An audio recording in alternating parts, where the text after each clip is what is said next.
Glória a Deus. Graça e paz, meus irmãos. Pode tomar assento.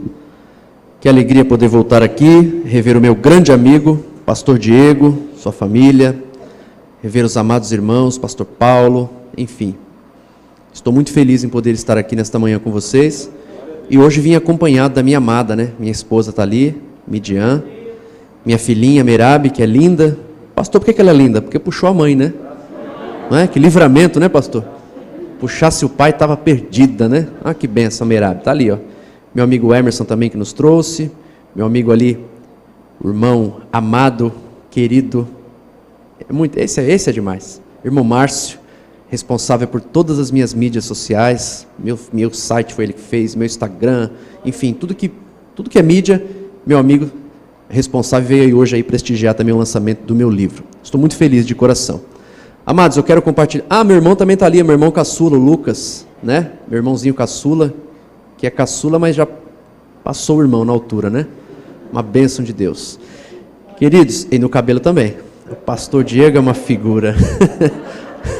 Eita Deus. Irmãos, vamos abrir a palavra de Deus nessa manhã, no Evangelho de Mateus, capítulo 12. Glória a Deus.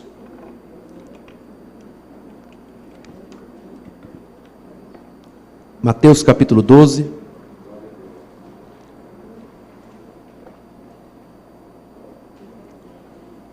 Verso 9.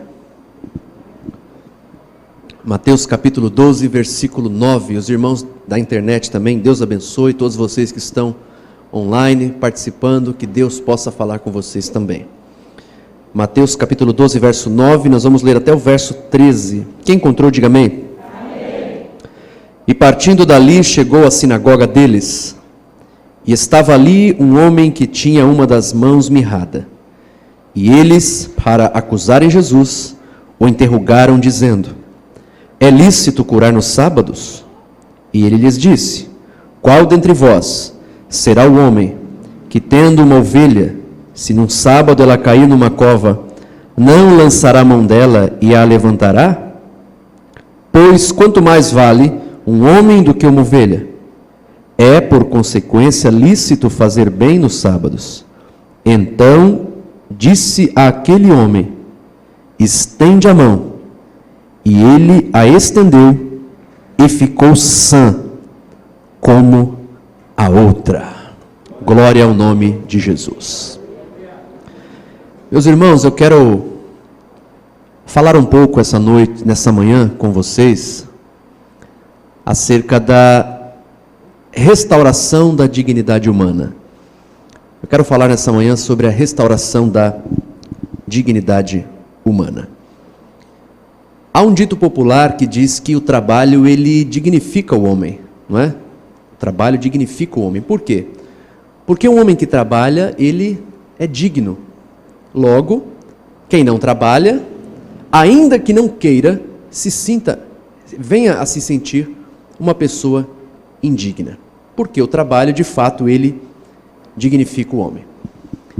Existem alguns tipos de trabalho, eu quero citar 3, que são o trabalho manual, ou trabalho braçal, o trabalho intelectual e o trabalho que ele é duplo, ele é braçal e também intelectual.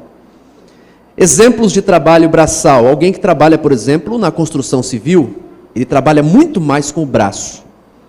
Exemplo de trabalho intelectual: um advogado que tem que ler, que tem que estudar, que tem que dominar as leis, até mesmo diante de um juiz para defender alguém, ele tem que dominar a sua intelectualidade. E também existe o trabalho que ele é intelectual e braçal. Um exemplo disso é um marceneiro, não é? Que ele tem a sua intelectualidade para desenvolver o projeto, mas também ele executa o projeto com as mãos. Por que eu estou falando isso e falando também da restauração da dignidade humana? Porque esse homem citado aqui na Escritura havia de fato perdido a sua dignidade porque não poderia mais trabalhar pelo fato da enfermidade da sua mão. E por que eu falo isso com tanta clareza? Porque esse homem certamente trabalhava em um trabalho braçal, e eu te explico por quê.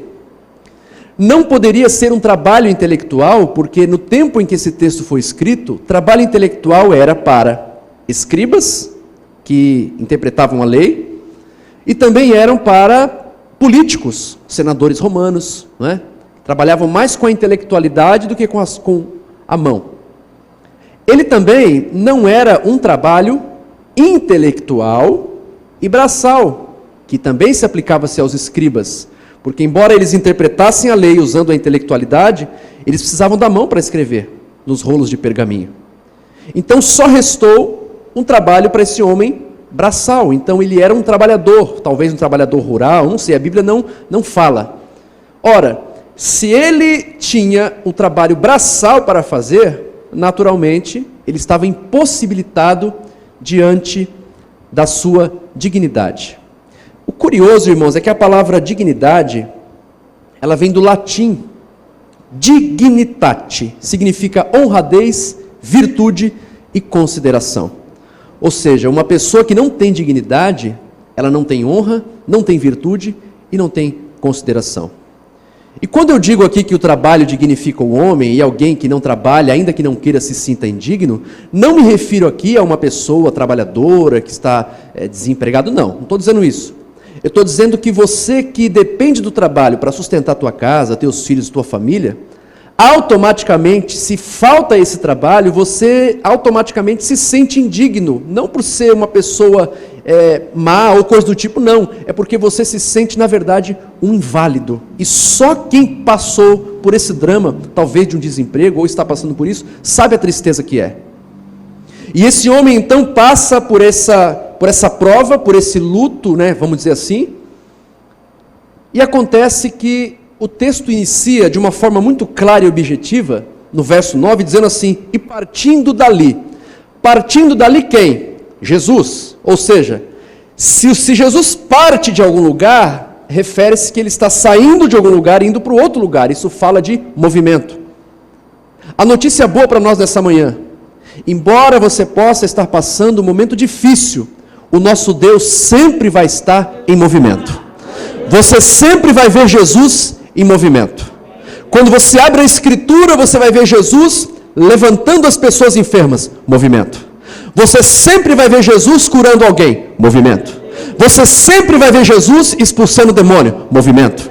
Você sempre vai ver Jesus perdoando alguém, movimento. Então o nosso Deus está sempre em movimento. É por isso que a Escritura diz que Deus trabalha em prol daqueles que nele espera. Se você espera em Jesus, ele está em movimento por você. Ele está em movimento. O texto continua, verso 9. E partindo dali, chegou à sinagoga deles. Olha que curioso. Mateus, ele é enfático ao dizer aqui, a sinagoga deles. Agora, deles quem, pastor Marcelo? Dos fariseus. Olha o tom de ironia que Mateus coloca aqui, sinagoga deles. Por que Mateus coloca sinagoga deles? Porque os fariseus se sentiam os donos da igreja. Aqui quem manda na igreja sou eu. Ó, o meu dízimo é maior que o teu, tá? Ó, bico calado. A minha contribuição é maior, tá? Ó, bico calado. Ele se sentiu o dono da igreja, só que tem um problema. Todos nós, membros, pastores, líderes, nós fazemos parte de um corpo. Ou seja, nós somos membros do corpo. Não somos o dono, porque o dono do corpo é o cabeça da igreja. E o cabeça da igreja é Jesus. E nós, como membros, dependemos uns dos outros. Por quê? Porque no corpo humano, o membro depende do outro. O coração depende do fígado, o fígado depende do rim, o rim depende do pâncreas. Ou seja, eu dependo de você, você depende de mim. Tem até um hino, né, pastor? Eu dependo de você, você depende de mim. Nós dependemos de Cristo até o fim. Então, na igreja não tem esse negócio de eu sou melhor, você é melhor. Não tem esse negócio. Porque a cruz de Cristo, ela nivela todo mundo. Ela nivela o presidente da república com o empregado mais simples. Esse é o evangelho. A igreja não é da gente. A igreja é do dono da igreja, é de Cristo Jesus, é do cabeça da igreja. Então essa arrogância desses homens faz Mateus escrever a sinagoga deles, ou seja, eles se achavam a última bolacha do pacote, os donos da igreja.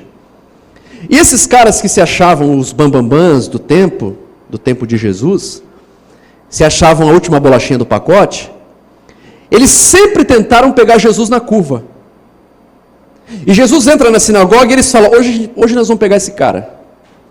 O que nós vamos fazer? Ô Jesus, faça favor, vem cá. Deixa eu fazer uma pergunta para o senhor. Pois não. É lícito curar nos sábados? Por que essa pergunta capciosa? Porque o sábado para o judeu é o dia do descanso, não é? O Shabat é o dia do descanso. E para um judeu, trabalhar no sábado, pastor Diego, era uma ofensa para Deus. De tal maneira que trabalhar no sábado era algo tão ofensivo para um judeu, pastora, que se eles pegassem alguém trabalhando no sábado, eles diziam que esse alguém fez um mal para Deus. Tenta imaginar um negócio desse? Então, para um judeu, trabalhar num sábado era uma falta tão grave para com Deus, que segundo a sua interpretação, segundo o Talmud, as leis judaicas diziam que trabalhar no sábado, você está fazendo o mal para Deus. Está entendendo agora por que eles planejaram e executaram Jesus na sexta? Vamos matar ele na sexta, porque no sábado nós somos ultra mega santos, nós não fazemos o mal no sábado. Então vamos fazer o serviço logo na sexta para ficar tudo certo. Note que eles planejaram o assassinato de Jesus na sexta, executaram na sexta, justamente para não fazer o mal no sábado. E curiosamente, eles fazem essa pergunta para tentar colocar Jesus numa sinuca de bico. E Jesus, como sempre, com uma inteligência brilhante, né? O homem mais inteligente da história, agora devolve essa pergunta, uma especialidade de Jesus, contando parábolas, e ele diz assim: qual dentre vós será o homem que, tendo uma ovelha, se num sábado ela cair numa cova, não lançará a mão dela e a levantará? Por que Jesus faz essa analogia? Porque quando uma ovelha caia numa cova, a probabilidade da ovelha quebrar a pata por causa da queda era muito grande. Então Jesus está comparando aquele homem de mão mirrada, que estava sem dignidade, sem trabalho, sem levar o pão para casa, com a mente toda perturbada. Jesus compara aquele homem, fazendo uma analogia de uma ovelha que cai num buraco e quebra a pata. Ele está comparando aquele homem com uma ovelha de pata quebrada.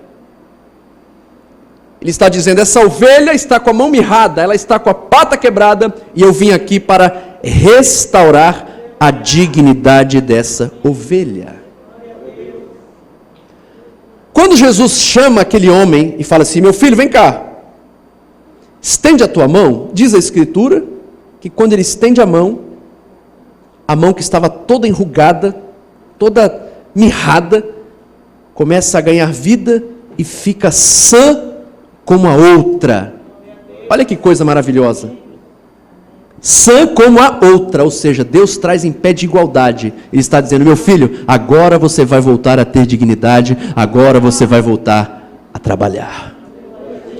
Agora, uma coisa curiosa, queridos, é que quando Jesus opera este milagre, ele faz uso de um costume judaico chamado tzedaká. Palavra difícil de gravar, né? Mas depois você revê a mensagem na internet e você anota em casa. Tzedaká significa justiça social. Justiça social. Um costume judaico. Pastor, o que é tzedaká? O judeu faz tzedaká até hoje? Faz. O que é uma tzedaká para um judeu? É ele abençoar alguém. Vou te dar um exemplo. Um judeu que tenha dinheiro. Aliás, todos, né? Não conheço nenhum judeu pobre. Se você conhecer, me apresenta. Tá bom? O judeu, ele faz o seguinte. Ele tem uma empregada doméstica, por exemplo, na casa dele. Uma empregada doméstica. E a empregada doméstica, numa conversa, fala assim, puxa, o meu filho queria tanto fazer uma faculdade de Direito, mas a nossa renda não dá para fazer. Se Deus tocar o coração desse judeu, ele faz tzedaká. O que ele faz? Ele paga toda a faculdade do filho da empregada dele. Ou seja, uma justiça social. Eles fazem o bem voluntariamente. Eles semeiam muito, por isso que eles são tão prósperos, porque eles semeiam mesmo. Eles não têm dó de abrir a mão. Eu fiz hebraico na PUC, na faculdade PUC, e a professora de hebraico deu aula para nós, ela falou assim, olha, O que eu estou fazendo aqui na PUC é de Tzedaká. Eu falei, por quê, professora? Porque eu não estou cobrando nada para dar aula aqui. Ou seja, ela estava compartilhando um conhecimento, ela estava abençoando alguém. E o que Jesus fez aqui, pastor Marcelo? Tzedaká. E eu vou te explicar. Ele fez justiça social. E a justiça social, ela tem 7 níveis. Quantos níveis eu disse, igreja? 7. O nível hard, o nível 7, o nível top, só Jesus conseguiu fazer. Porque os outros níveis o ser humano consegue fazer. Pastor, então, quais são esses níveis de Tzedaká? Haja vista que Tzedaká é dar, é abençoar, é estender a mão para alguém. Primeiro nível de Tzedaká, de justiça social, é dar, mas dar de má vontade. Primeiro nível. É quando você dá algo para alguém, mas dá de má vontade. Ou quando você recebe algo de alguém e a pessoa que te deu, deu de má vontade. Já passou por isso? Ou já fez isso? Agora ficou ruim, hein? Posso confessar um pecado aqui, pastor Diego? Eu já fiz isso. Eu já dei de má vontade. Pastor Marcelo, que é isso? Vou te explicar. Eu fui pregar em Santa Catarina. Chegou lá em Santa Catarina, eu sentei no púlpito, né? Assembleia de Deus, sentei. Eu estava com uma gravata chique, bonita, né? Porque eu gosto de gravata, né? Eu gosto de gravata. Ó, a gravata quer me deixar feliz, ou me dá um livro, ou me dá um perfume, ou me dá uma gravata. Fico feliz. Minha esposa já gosta de sapato. Só a gravata é R$15. Negócio de sapato é uma prova, né? Hã? Ainda bem que ela saiu, não ouviu. Gosta de sapato, viu, pastor? Pensa. Meu Deus do céu. Gravei os nomes do sapato. Pipitu, meia pata. Tudo isso aí eu sei. Abri o micro-ondas de casa, tem um sapato lá. Vocês riem? Vocês não estão na minha pele. Eu estava em Santa Catarina e o pastor pegou minha gravata. Acabei de comprar uma gravata azul, chique, toda, sabe? Ele pegou minha gravata e falou assim, pastor Marcelo, que bonita a sua gravata, hein? Tipo como quem diz, dá ela para mim. Eu olhei para a cara dela, o senhor gostou, pastor? Gostei. Ah, que bom, Deus abençoe. Até parece que eu vou dar, fiquei pensando, né? Aí preguei, acabei de pregar, o Espírito Santo falando assim para mim, dá sua gravatinha para ele. Eu falei, não. E eu estava numa prova naquela época, precisando de um terno novo. Dá a sua gravata para ele, rapaz. Eu falei, Senhor, dá que eu sei o que eu estou fazendo. Eu falei, tá bom. Aí fui dar a gravata. Acabou o culto, tirei a gravata, fiz de Tzedaká, dei, mas dei de má vontade. Por quê? Peguei a gravata e fiz assim, pastor, Deus mandou te dar, recebe aí, tá? Foi a gravata, Emerson. Pastor, você fez de Tzedaká, justiça social? Fiz, mas fiz de má vontade. Dei de má vontade, mas dei. Segundo nível da justiça social, da Tzedaká, dar, mas dar menos que deveria. E eu te explico. Vamos supor que Deus te abençoe muitíssimo financeiramente. Você vira uma pessoa próspera, Deus te honra, Deus te abençoa, não é?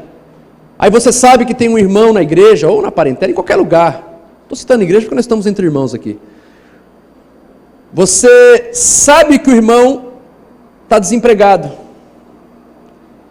E tem 2 filhos para sustentar, gêmeos, estou ilustrando. E o irmão não tem leite para dar para o filho. E você está bem, está com um carro importado, está com a conta gorda. Aí você fala, vou abençoar esse irmão. Aleluia. Fala até língua estranha. O irmão tem gêmeos, está desempregado. Você vai lá na farmácia e compra uma latinha de leite da menor que tem. Estou abençoando. Tzedaká, pastor? Sim, mas está dando menos do que deveria. Já passou por isso? Você precisar de algo, alguém te honrar, te abençoar, mas você fala, puxa vida, amém, Senhor, eu recebo, mas não foi o suficiente. Já passou por isso? Eu conheço gente que na prova recebeu cesta básica, foi abrir o saco de arroz, estava cheio de bicho. Ou seja, deu, mas deu menos do que deveria. Segundo nível de Tzedaká. Terceiro nível. Dar. Esse aqui é demais, esse aqui dói até o rim quando eu falo. Dar depois de terem pedido. Como assim, pastor? Vou ilustrar de novo. Você está bem, está com dinheiro, o irmão está desempregado, precisando de dinheiro para pegar o ônibus para procurar emprego, tem filho para criar. Sabe o que você faz? Você é o super, ultra, mega blaster crente do manto, do poder. vou abençoar esse irmão, mas vou esperar ele me pedir. Se não pedir, não meto a mão no bolso. Aí o irmão sabe que você tem condição, a bênção vai vir dali, você está lá, travando a bênção. Não, eu vou dar, mas vou esperar ele me pedir. Afinal de contas, eu quero confetes. Eu quero glórias, eu quero aleluias, eu quero jogo de luz, eu quero máquina de fumaça. Quero show, pirotécnico gospel. Para provar que eu sou espiritual, tão espiritual, que eu vou ir lá e vou. Quando ele me pedir, eu vou dar. Aí o irmão espera, não aguenta, o irmão olha para a necessidade dos filhos, não, eu vou ter que pedir. Quando ele vai pedir, o irmão, querido, estava orando por você. Fez justiça social, pastor? Fez, mas esperou os outros pedir. Terceiro nível. O nível 7, irmão, só Jesus que faz. Quem está entendendo até aqui, diga amém. Amém. Quarto nível. Dar sabendo para quem deu, mas quem recebeu não sabe. Já começa a melhorar, né? O irmão Márcio está na prova. Pastor, faz o seguinte, leve essa oferta para ele, mas faz um favor, não fala que fui eu não, tá? Está começando a melhorar o nível, né? Sabe por quê? O que a tua mão direita faz, a esquerda não precisa ficar sabendo. Sabe por quê? Quem recompensa a tua ação é Deus, não é homens.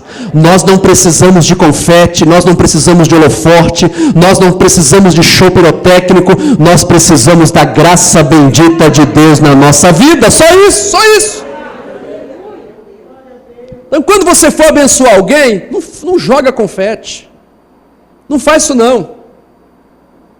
Porque a Bíblia diz que a gente é trapo de imundícia, a gente não vale nada. A cruz do Calvário nivela todo mundo.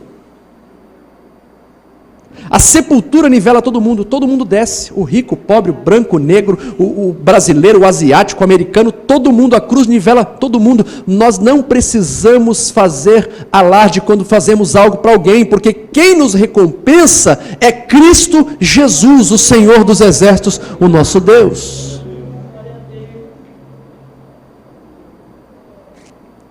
Sexto nível da Tzedaká. Quinto, já pulei? Por isso que é bom pregar em igreja que presta atenção na palavra, viu? Dar sem saber para quem foi. Isso o que é? Assistência social. Quando você tem assistência social na igreja, quando você traz o alimento, você não traz o alimento para a igreja? O café, não é? Mas você sabe para quem foi? O que é isso? Tzedaká. Você está abençoando alguém e nem imagina para quem foi. Não é bênção isso?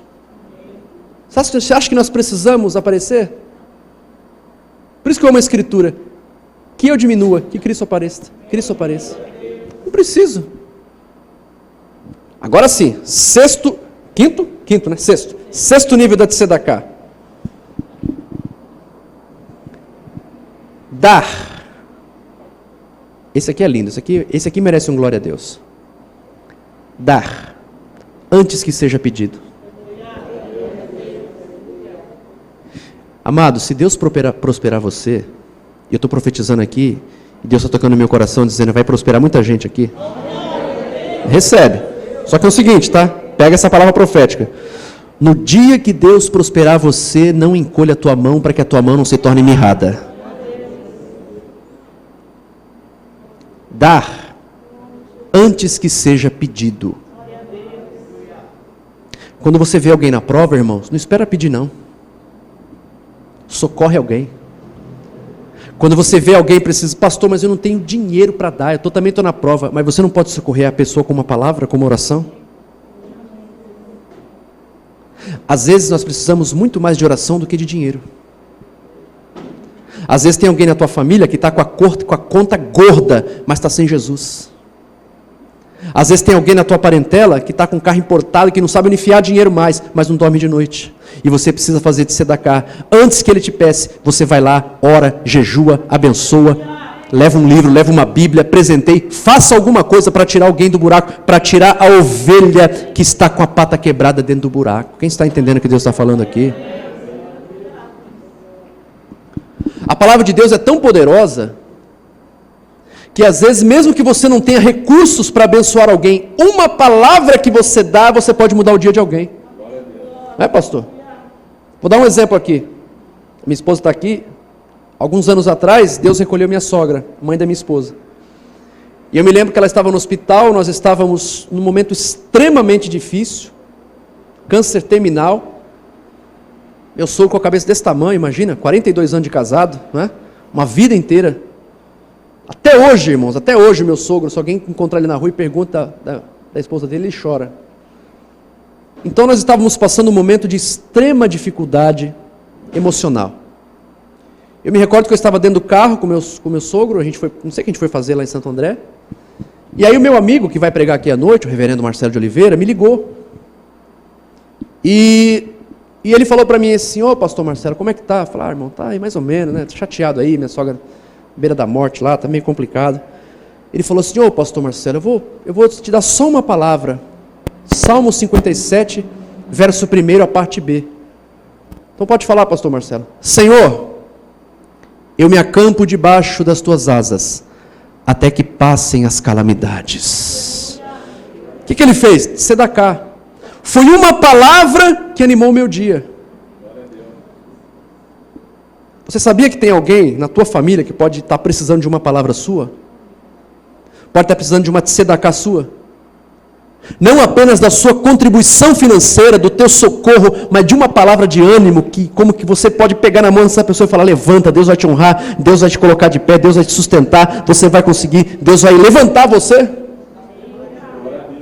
Uma palavra pode mudar um dia, uma palavra pode mudar uma vida inteira. Apenas uma palavra, e Deus vai te dar sabedoria para você liberar palavras de bênção e de vitória sobre a vida das pessoas.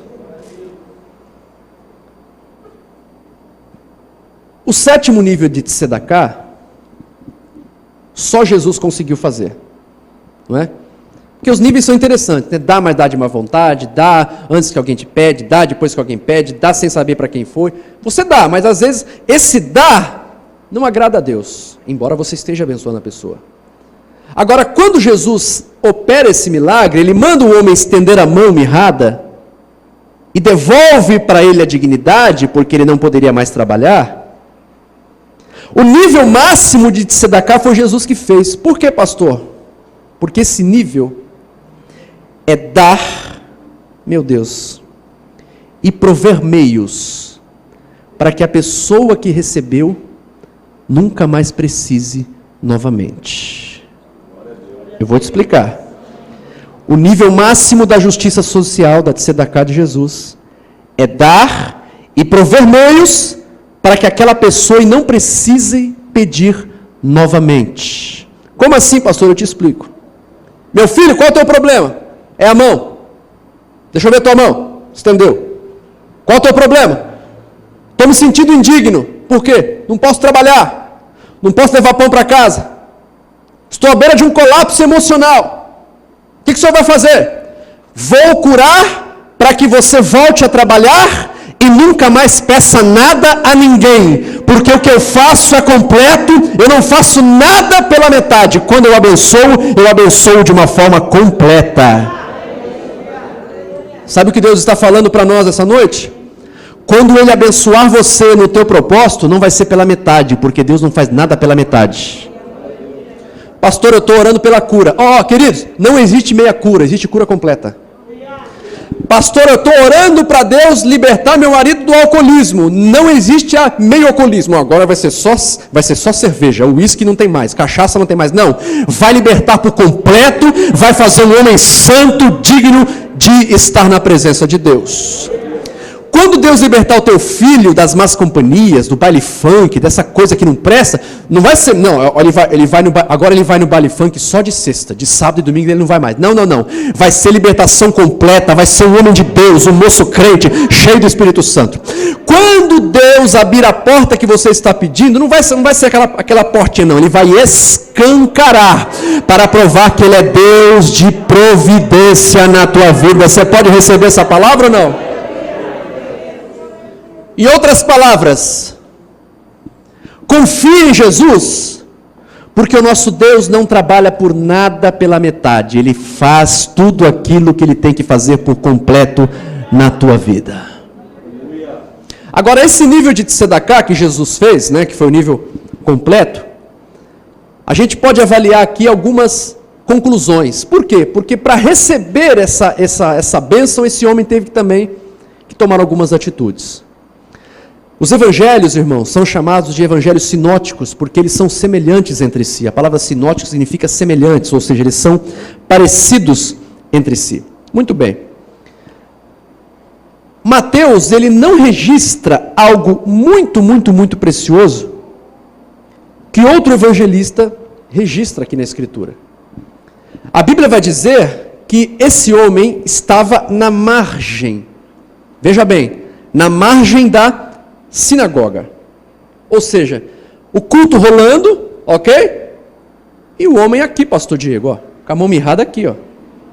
Assistindo o culto aqui, com a mãozinha aqui. Ok? E qual foi a condição para esse homem receber um milagre extraordinário? Que Mateus não registra, mas o Dr. Lucas registra. Lá em Lucas diz que Jesus faz um convite para esse homem, para ele ser abençoado. Antes de Jesus abençoar você, tem um convite vindo da parte dele. E qual é esse convite? Jesus olha para a margem e fala: meu filho, pois não, Senhor, vem para o meio. Para ser abençoado, Jesus nos tira da margem e nos coloca no meio. Pastor, Jesus colocou no meio para mostrar o seu poder? Não. É porque não existe bênção na margem. Existe bênção no meio. E o que representa o meio? Representa o centro da vontade de Deus. Você quer ser abençoado? Você tem que sair da margem e viver no centro da vontade de Deus. É por isso que quando o profeta Jeremias chega até a casa do oleiro, diz a Bíblia que ele vê o oleiro trabalhando, né, sobre as rodas, não é?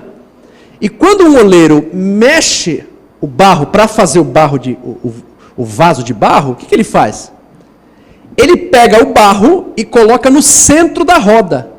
Por que no centro da roda? Porque por alguma distração, o barro escapa para a margem da roda, para o canto da roda. Sabe o que acontece? Dentro de uma olaria, quando o barro sai do eixo ali do centro e vai para a margem, ele espatifa e vai barro para tudo quanto é lado. Vai barro para a parede, vai barro para o chão. Por quê? Porque quem fica na margem fica à mercê de ser espatifado. Escute o que eu estou falando aqui.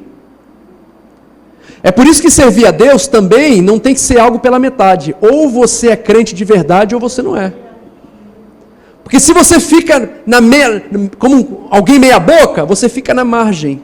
E ficar na margem é barro espatifado para todo lado.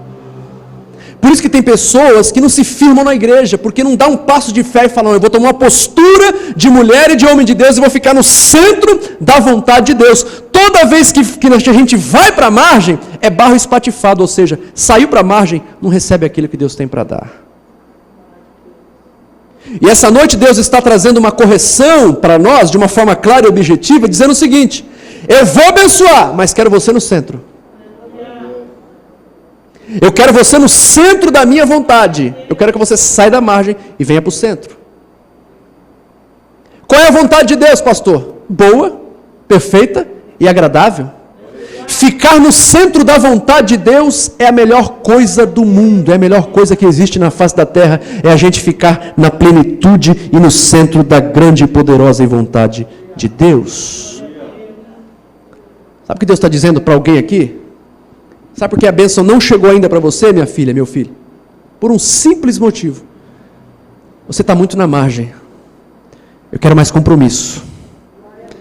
Eu quero você mais na minha casa. Eu quero você mais buscando a minha face. Eu quero você mais me honrando. Para que a bênção chegue para você, eu tenho que tirar você da margem e colocar você no centro da minha vontade. Agora o judeu, ele era tão terrível que curar no sábado era uma ofensa para Deus, não é? Era algo que para ele deixava Deus chateado. Agora o que é curioso é que Jesus cura justamente aquele homem no sábado, não é? Já que o sábado era o dia do descanso, tenta imaginar a cena comigo. Uma pessoa que não trabalha, que está sem dignidade, que não pode levar o pão para casa, chega lá na sinagoga, Jesus tira ele da margem, coloca ele no centro, ele estende a mão é restaurada, todos ficam, pasmos de ver aquele milagre, ficam olhando e falando, meu Deus, como é que pode um negócio desse? E agora imagina a cena, Jesus olhando para a cara dos fariseus, como quem disse, no sábado não podia fazer nada? Eu fiz. E vou falar uma coisa para você, tá? Ô jovem, cadê sua mão? Tá boa? Sim, senhor, tá tudo ok. Mexe os dedinhos, tá tudo bem. Voltou a dignidade? Voltei. Posso trabalhar? Posso. Fiz a obra por completo, Fez, sim, senhor. Deixa eu te falar uma coisa. Ô fariseus, pois não? Deixa eu falar uma coisa para vocês. Qual é o dia do descanso para vocês? Opa, é o sábado, é o sábado, não pode fazer nada no sábado, é o dia do descanso. Então quer dizer que o sábado é o dia do descanso? Então tá bom. Meu filho, tá tudo bem sua mão? Tá. Você estava cansado, Estava cansado de sofrer, Sim, senhor. Estava cansado de não ter dignidade, Sim. Estava cansado de não levar o pão para tua casa, Sim. Estava cansado? Muito cansado. Pois é. Eu curei você no sábado, porque o sábado é o dia do descanso. Eu trouxe descanso para a tua prova. Eu trouxe descanso para a tua vida. Deus, essa noite, quer trazer descanso para a nossa prova. Sabe por quê? Nós não somos super-homens. Nós não somos Mulher Maravilha, Homem-Aranha. Nós precisamos de um refrigério, de um descanso de Deus na nossa alma. E esse descanso de Deus está hoje ao nosso dispor, porque Ele quer restaurar a nossa dignidade humana. Ele está nessa manhã dizendo, eu vou fazer tzedakah para você, e a minha tzedakah, a minha justiça social, é uma restauração completa de tal maneira, que você não precise nunca mais pedir, porque eu sou o Senhor da tua vida. Quem está entendendo isso? Pode aplaudir a Jesus, porque Ele é bom.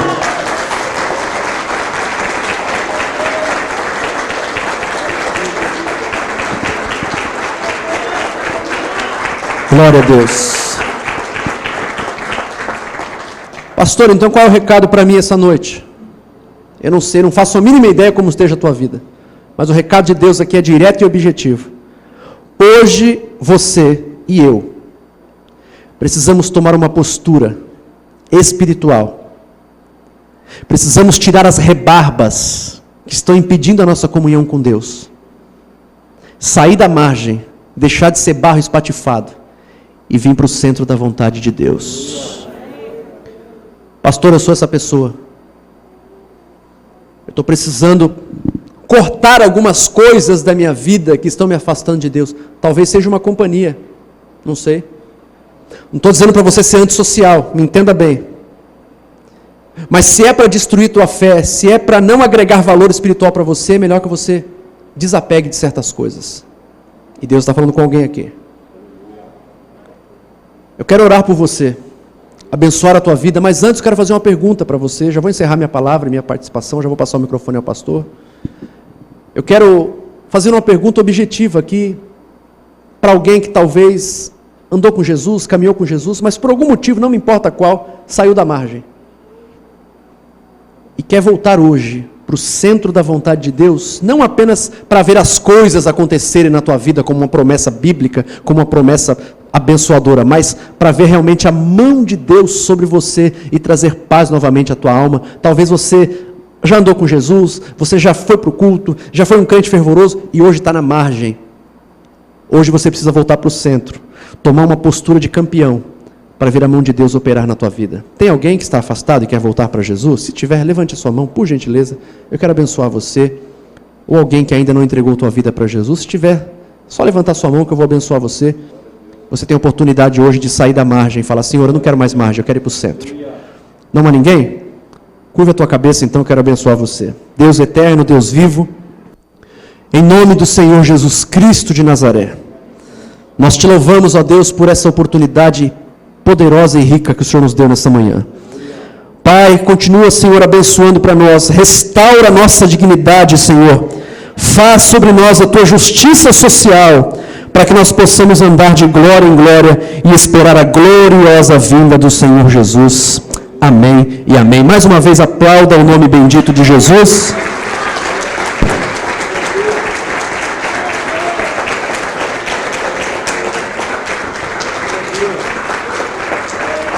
Quem entendeu o que Deus disse hoje nessa manhã, diga amém. Amém. Só uma coisa para finalizar, para mim encerrar minha palavra. De tudo que foi falado aqui, tudo foi muito importante, mas grave uma coisa. A obra que Deus vai concluir na tua vida, no teu marido, no teu filho, no teu trabalho, não é pela metade. Quando a tua bênção chegar, seja grato a Deus, seja grato à tua igreja, seja grato a Deus pela oportunidade que você tem de abençoar alguém. Hoje, talvez, você pode ser o receptor da bênção, mas amanhã Deus pode colocar numa posição de tanto triunfo que você pode ser o abençoador. Então não retenha a bênção, não espere ninguém pedir, abençoe, faça de sedacá, que Deus irá abençoar você. Amém? Amados, eu vou entregar o microfone ao pastor. Meu livro vai estar lá no fundo, tá bom? Eu sei que aqui tem muitos leitores meus, pessoas que gostam do meu trabalho. Quem prefaciou esse livro foi o pastor Marcelo de Oliveira, que vai pregar aqui à noite, que eu indiquei para o pastor Diego, que é uma autoridade na língua hebraica, né? Esse livro aqui, irmãos, você que tem vontade de conhecer um pouco mais sobre o rei Davi, esse livro aqui eu falo os principais acontecimentos da vida de Davi, desde o seu nascimento até a sua morte, até os seus últimos dias. Então você que tem... Pastor, eu quero aprender mais sobre o rei Davi. Irmãos, esse livro é para você. Primeiro porque eu não escrevo para acadêmicos, né? Tá falando com meu amigo aqui, com o Emerson, vindo para cá. Eu escrevo para pessoas simples. A minha escrita é uma escrita popular, então você não vai ter palavra difícil aqui para você interpretar. Quando eu ponho palavra difícil na língua original da Bíblia, eu explico a palavra, então fica fácil de você entender. Por exemplo, aqui tem um texto na Bíblia que Saul estava perseguindo Davi, ok? E Davi teve Saul na mão para matar, né, pastor? Cortou até um pedacinho da roupa dele, estava na mão ali para matar. Por que Davi não fez isso?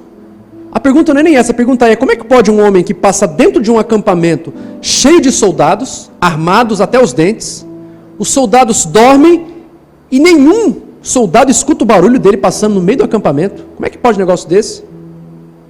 É porque a palavra ali que aparece no hebraico, a palavra sono ali, é a palavra tardema. E tardema é a mesma palavra que aparece em Gênesis, quando Deus colocou um sono profundo em Adão para tirar a costela dele para fazer Eva. Ou seja, tardema significa sono profundo. O mesmo sono profundo que Deus colocou em Adão, Deus colocou nos soldados de Saul, para que Davi passasse no meio e ninguém ouvisse nada. Em outras palavras, se Davi passasse ali com uma escola de samba, ninguém ouvia nada. Por quê? Porque o sono era profundo. Olha que coisa, que pérola da Bíblia, né? Você vai encontrar isso aqui nesse livro e muito mais. Aqui eu vou falar sobre o adultério de Davi. Quando você lê esse livro, você vai fazer uma reflexão para dentro de si e você vai ver o Davi que existe dentro de você. Por quê, pastor? Porque Davi foi um homem de altos e baixos, não é? E é diferente com a gente. Um dia você está muito crente, né? Outro dia você não está para baixo? Que isso, pastor? Quer dizer que eu não sou crente? Não, quer dizer que você é um ser humano. Você chora, você ri, você brinca, você desespera. Um dia você está soltando fogos, outro dia você está para baixo. Porque você é um ser humano, e você lendo esse livro, você vai ver o Davi que existe dentro de você. Porque todos nós temos altos e baixos.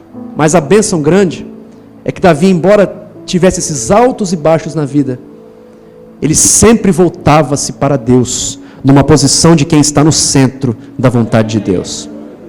Então, mesmo com seus altos e baixos, o importante é você voltar-se para Deus. Sempre após uma queda, sempre após um deslize, você clamar a Deus e falar: Senhor, me ajuda. Eu tenho certeza que esse livro vai ser uma bênção muito grande para a sua vida. E você pode passar lá, que eu vou autografar para você, tá bom? É apenas R$20, é um valor simbólico. Eu tenho uma máquina de cartão lá, você pode passar e vai ser uma bênção. Eu faço questão de autografar o livro para você. Por quê, pastor? Porque sua letra é bonita? Não, minha letra é pior que de médico. Mas eu faço questão de autografar para você abrir o livro e você ler o meu nome lá e orar por mim. Eu vou orar por esse homem de Deus que veio aqui me abençoar com esse livro. Então, passe lá, que vai ser uma bênção e uma alegria estar com vocês. Amém, meus irmãos? Pastor Diego, Deus te abençoe. Obrigado, gente.